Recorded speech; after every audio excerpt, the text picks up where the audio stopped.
back, Hallmark Hot Takers, to episode 14 of season 5 of Hallmark Hot Takes with Heidi and Jason, where we watch, rate, and review all of the countdown to Christmas movies from the Hallmark Channel. Take it away, Bannock. Candy canes rating system. Half to 5. Add them together to get a possible 10 candy canes. And that is based on how much we liked or disliked this movie. So tonight's movie is Jingle Bell Run, starring Ashley Williams and Andrew Walker, two Hallmark faves. Yep. So meet Avery. Who what part of the show is this? The rapid recap. Okay. Meet Avery, who is a teacher whose sister signs her up for a reality TV show that they go on, like a scavenger hunt, and to all these different places across the country. And the winner gets $1 million. And she is paired with Wes, who is an ex-hockey player who is trying to recapture his glory days. And he's sort of a meathead, and she's a bookworm, so they clash. And then they have to be a team going to all these different places. And they lose their star of the show when he gets eliminated. So they ask Wes to play up his romance with Avery, and he agrees to that. But then he starts to have real feelings for her, and the dog keeps barking. Oh, the dog in the show keeps barking, or our dog outside? Okay. And so this all comes to a head when they are at the final stretch. They're one of the last teams, but then Avery overhears them Wes talking to the producer about how he was faking, and then he says, no, I wasn't, but she doesn't believe him.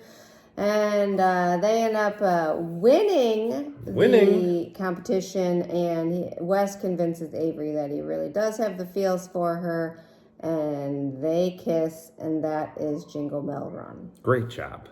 Great recap. Let's get rid of the barking dog. All right, so let's review. Where are we going first? The dog is in. The dog's in. No She's more not barking. At 12:30 at night. She's a bad dog. I don't know. What do you got? Hey. I think I'm on the likes category.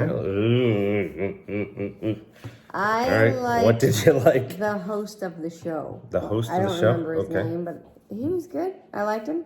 Okay. I liked Shirley. Was one of the contestants. Mm-hmm. And she was playing for her daughter, Grace, and then you came to find out that her daughter passed away, and she was doing it in her memory, and then Wes gave her a nice book to commemorate her daughter, and I thought that was very nice. A little bit of a touching... shit, the daughter's dead. Right, like you didn't see that coming, so like that was pretty, it gave, it pulled at your heartstrings a little. I said, oh man. And I like that he reunited with his brother at the end. Yeah, I did like that. Brother hug. I have. I said bro reunion. Bro reunion. Brother hug. I like there was low romance in this one. Is that a negative for you? Because there was very low, if any, romance in this one. There was, yeah. The chemistry level was negative. That's more of a dislike for me. Okay. What about what about the 3 French hens? I thought they did a good job with 3 French hens in the window scene. Yeah, that was pretty tough. Fine. Yeah. Okay. It didn't really What about when he called them missile foes instead of mistletoes? Missile foes? Okay. Don't commiserate with her. Don't talk to the missile foes. That's it. That's all I got. Okay. What about negatives? I don't really know I don't know what to say, because I love Ashley Williams and Andrew Walker, but they were so wooden. They the whole thing was just very blah.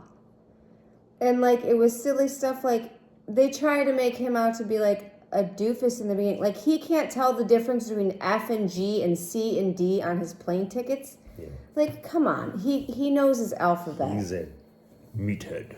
The romance even started a little too early with their longing looks. Like, they didn't know each other even long enough to be able to have that. Clunky.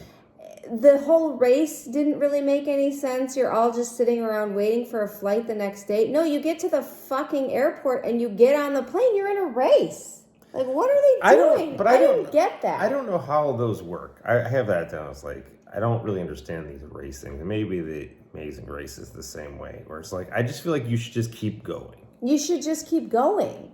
Like, and whoever gets there gets there. Like, is it like you can't take a flight out the next day?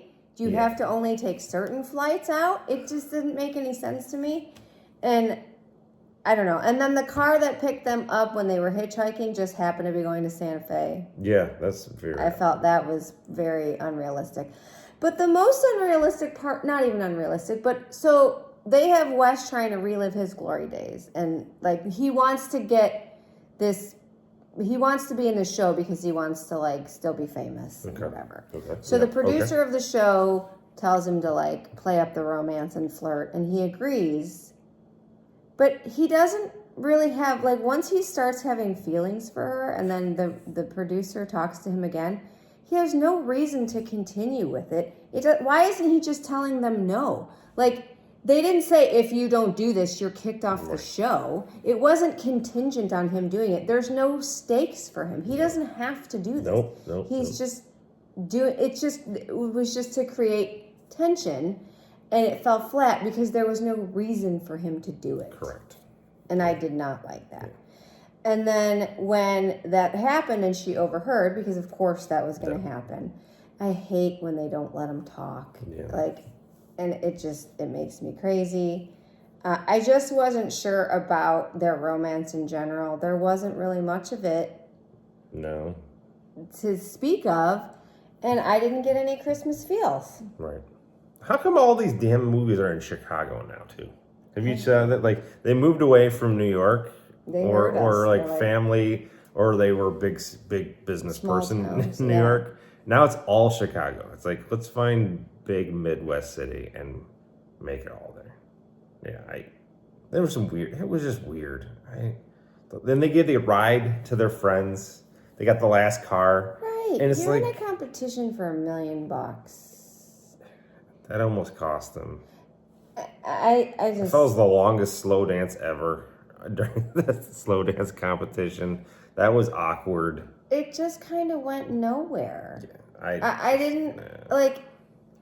I don't understand what, like, he was going to start a youth hockey league at the end with his money, which was great, and he's not chasing fame anymore, but I just didn't, the way that they made him at the beginning of the movie, where he was, pumping iron on TV and trying to, talk to his followers about what a meathead he is, and then, it wasn't just believable, his progression to where he went at the end, and she's given away all of her money, which is great, but I don't even think she's going to have that much money left over when she's done paying for all this crap she's doing. Well, she's got student loans. She's got student loans. She's got the restaurant. She's got the scholarship fund. She's got her own thing, after-school program. She wants to fund the screenplay. Woo!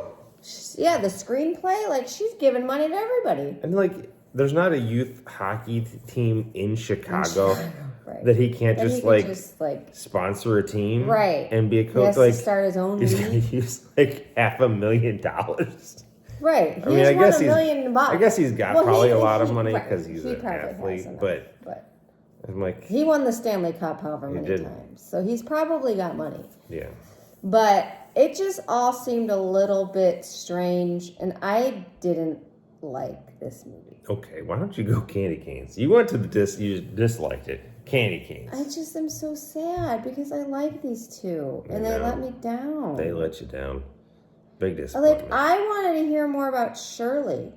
If this was Shirley's journey, now she was dealing with her daughter, and how she found a little bit more of a daughter in her partner that she had, the girl she was paired with, that would have been a great story. Or even if they told a little bit more of that story. No, she's just dead. They tried to make, everybody who was competing, these 6, that they were all these best friends, but they didn't really develop any of the relationships between them. So everything was so abrupt, and I didn't like it. I didn't hate it, so I'm not ready to send it to hell, but I'm giving it 1. Yeah, that's really good. I'm sorry. I wish I could do better, but I didn't like this movie. I didn't either, but I'm going half. Oh my God. No hook. You did just that. the stick. You have way more likes than I do. Yeah, but That's I can't give this thing like anything on like a quote that's missile foes. Like I can't like I like that. I mean, if this is... I can't really give it candy canes for low romance. I will like, say, that's not fair. like, it's a Hallmark movie. Like, it needs to have the romance. If Shirley is not in this movie's going to hell. This is the only saving... Shirley and her daughter, her dead daughter, saved this movie from hell. That was actually a good part. Like, and because he buys it was unexpected. book. He buys the book because she had mentioned something, and then he's like, "Oh yeah, she would have loved this, but she's dead. She's dead." And you're like, "Holy shit! That sucks to be you." And he still had to give a gift away afterwards. Right. It was very. The whole movie though was like this, like very anticlimactic. And then even when they won, it was so anticlimactic. Even when they got together at the end, it was just. Yeah. Ugh. So 1.5, huh? I really expected better from this movie. 1.5. Deeply, deeply disappointed. It's in the cellar. It's not going to have a door to hell. It's warm. It's no flames. It's just warm. They dug too deep with this one. Didn't see this coming. Or did we? I didn't. I really expected better things. Yeah. Blech. Quality this year. I know we have like, how many movies did I say we had left? 19. Oh my God. No, did I? Is that really true? Yeah, we done like, this is 14, so 14. I thought this was 13. It doesn't matter. We have so many movies left. There's 19 The left. point is, 18. There's still time. Maybe they just put all these bad ones in November. Front-loaded. And they're waiting for December to really get them moving. Front load the crappy movies up front. I like it. It's good strategy. These are two good starts. I know. They wasted them. All right, preview. What's up next, All right, this one's called Confessions of a Christmas Letter, starring everyone's favorite office bitch, Angela Kinsey, and Alex Santos. Angela Kinsey played Angela on The Office. That's why I said that. So this is interesting. So Seti Rose, a quirky family matriarch, enters her town's annual holiday letter writing contest but needs help. So she hires struggling novelist Juan to create the perfect letter. Ooh. But when a mix-up leads to the rumor that Juan is engaged to her daughter Lily, the whole family keeps up the charade. More lies. Lies. No. Okay. I don't know what to say. We'll see. I don't know. Here's the thing. I'm so shook by what just happened with this movie that I can't make any more predict. I can't. You can't even predict say this. I can't predict it. I have no idea. I hope it's just not cringe lies. I can't do the cringy lie thing. I can't do it. So I don't know. All right. I don't know. I don't even know if I care anymore. Let's see what happens. All right.